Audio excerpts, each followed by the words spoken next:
etkili. Özel kalem.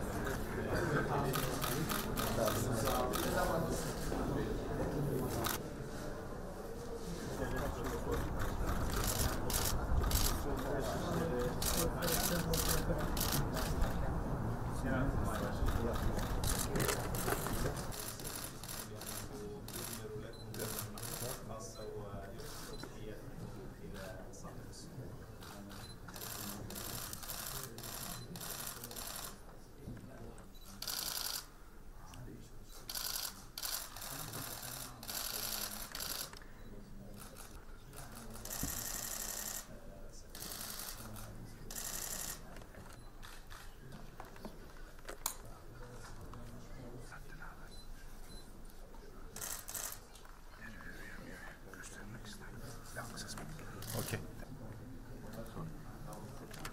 Ya arkadaş, hocam.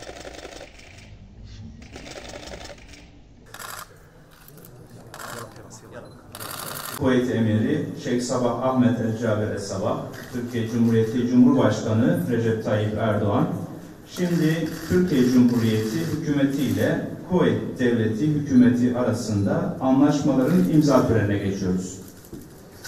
Türkiye Cumhuriyeti Hükümeti ile Kuveyt Devleti Hükümeti arasında spor alanında işbirliği anlaşması. İmzacılar Türkiye adına Gençlik ve Spor Bakanı Sayın Osman Aşkın Bak, Kuveyt adına Ticaret ve Sanayi Bakanı ve Gençlikten sorumlu Devlet Bakan Vekili Halid Nasır Abdullah El-Rovdan.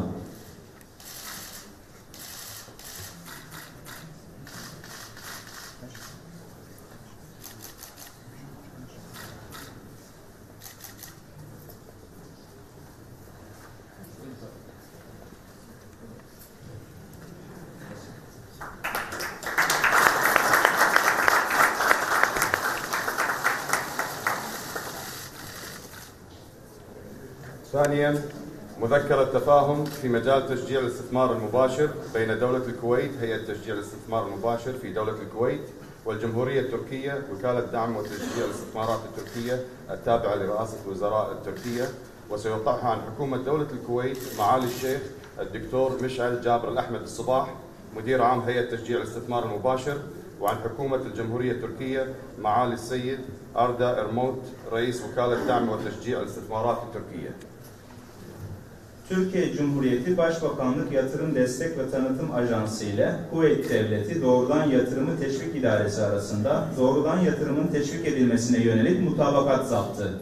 İmzacılar Türkiye adına Türkiye Cumhuriyeti Başbakanlık Yatırım Destek ve Tanıtım Ajansı Başkanı Sayın Arda Ermut, Kuveyt adına Kuveyt Doğrudan Yatırımı Teşvik İdaresi Başkanı Dr. Meşal Cabir El Ahmet Es-Sabah.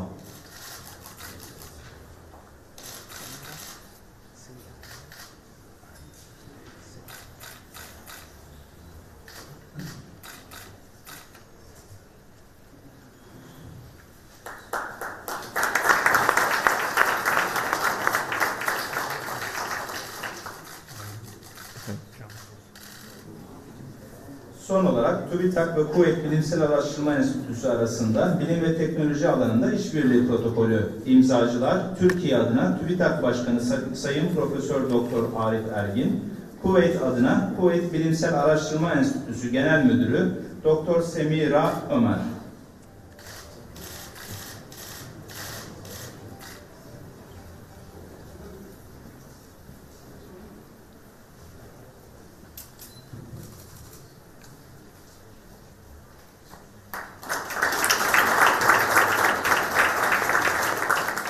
İmza töreni sona ermiştir. Katılımlarınızdan dolayı teşekkür ederiz.